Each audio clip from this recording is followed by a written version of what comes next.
Usually when you make schnitzels, there's flour involved and breadcrumbs, but Kate Weiss from Table of Plenty is here to show us a gluten-free version using your gorgeous Dukkah. Yes, look, what's good about that, it is gluten-free. If you're someone who's doing one of those low-carb or keto, all those kind of things, it's perfect. So great. You can have the schnitzel and enjoy it. So we're going to be using some chicken breast for this. It cooks quite fast, and that's what we want when we're using a Dukkah, because we don't want to burn the outside of it. We want it to be nice and golden brown. That's right. So I will crack some eggs and then we will get on with the crumbing. So just 2 eggs into a bowl, and I'm going to season that as well. And look, 3 ingredients. This is fantastic.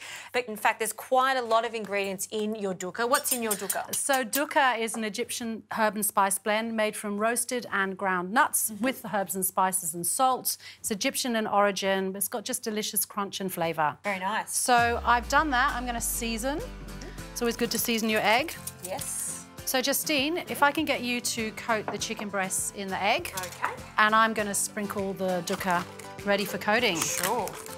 So for 4 kind of schnitzels, you'd be using 2 packs of the Dukkah. Yep. We're just doing a couple now to Sure. show.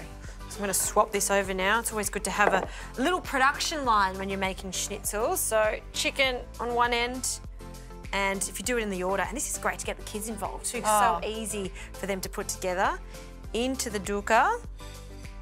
And look at that, it just is just such a nice crumb to add. I can smell it now, so I can only imagine when it's cooked how lovely and aromatic it's going to be.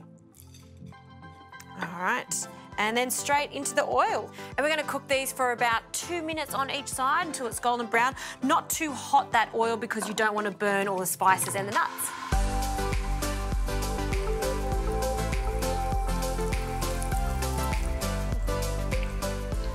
Okay, Justine, those are looking really good, so let's get them out of the pan. Okay, gee, it smells good in here. I can smell the sesame seeds, all the different spices in there, just fantastic. And it's just such a good gluten-free version, served with a salad, and it's a great midday family option. The best thing about this is the crust. I mean, it is crispy, and that egg has really bound everything together. It looks fantastic. Healthy option. Dinner tonight? Sorted. Thank you.